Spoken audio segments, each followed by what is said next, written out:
I'm going to talk to you a little bit today about the camera rig that I've got set up here. This is the Tero carbon fiber frame. It's a 650 and it has collapsible arms, so it makes for a little bit easier transportation. You can see how those snap into place there. And they just hop in.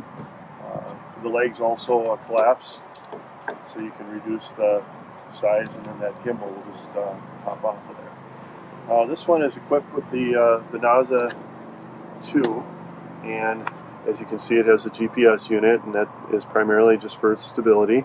But the NASA is just an incredibly stable aerial platform. You can see that even though it's a fairly decent sized frame, you got a lot of wires and things like that to try to hide and route and find places to put everything. I'm running Castle Creations 35 amp speed controllers. I've just found over the years that those are by far one of the most reliable ESCs on the market. My radio gear is all Spectrum, so I'm running the Spectrum DX8 here, and as you can see, I have a 7-inch monitor attached to that and a 5.8 gigahertz video transceiver that I can receive the signal.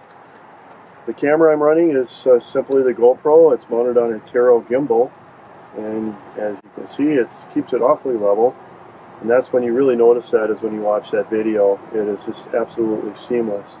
The gimbal itself has these rubber dampeners which absorb some of the vibration, but in addition to that, I've just added a Velcro strap in case any of those let go. It's not going to fall off in midair.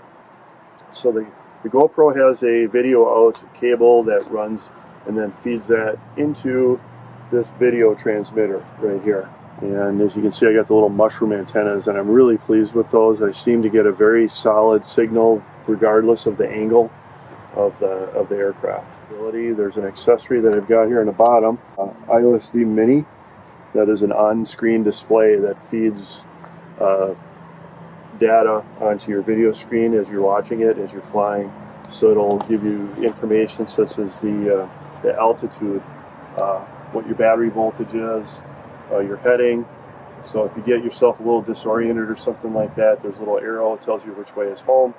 And then it has a couple of safety features built into there, like if you run into low voltage or something like that, it'll wind up either landing or heading back home. It also has a feature that if you get yourself disoriented a little bit, you can flip a switch that will allow the aircraft to come home regardless of which direction it's pointing. So let's say it's so far away from me I can't really tell which is front and back.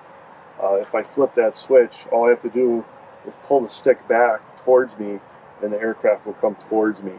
If it was pointed that way, it would still come towards me, and so on. Regardless of whatever heading it had, it would always come back to the home. How does it know where home is? Well, when you turn the thing on, you got to give it a minute or so to initialize, and what it's doing is it's locking into all the satellites, and at the same time it's finding its home location, so it's locking it in. You'll know that by these LEDs that light up on this little indicator by my finger here, and you can just attach that on the frame somewhere where you can see it. So it'll flash green just every second or so. It'll flash green to let you know that, okay, it's all locked in. You also see that data laid out on your screen too. It'll show you how many satellites you've got locked in. I've also added an extra battery pack here, just the way that I've set this up. You know, you've got the gimbal in the front, so that's going to create some weight. Batteries in the back, so it counterbalances it. You can test it like this, put your fingers on it and see if it balances front to back, and that is pretty important, because if you don't have it balanced, two motors will have to run faster than the other two. Two of them will be working pretty hard, two of them won't have to work as hard because the weight isn't quite balanced out. It's important to have really good props. There's tons of cheap props on the market, and it's tempting to buy them. I like these Grotners, these E-props. They're roughly 10 bucks a piece, but in my opinion they're well worth the money. You want to make sure a prop is balanced, because if you put an unbalanced prop on here, you may not notice it, but the vibration will make its way through the frame, and then that vibration interferes with how the device reads all the data and stuff, and keeps itself level. So you get all kinds of wiggling and instability and stuff if your props aren't balanced. The motors, I didn't talk about the motors. You don't want it to be underpowered, you don't want it to be overpowered. So I first ran this with smaller motors, and I just wasn't happy with the way that I thought it had control. It didn't seem to recover fast from wind gusts and different things like that. So I wound up putting bigger motors on there, and now it seems really rock solid, really stable. So I'm using these AV rotos. They're a little more expensive.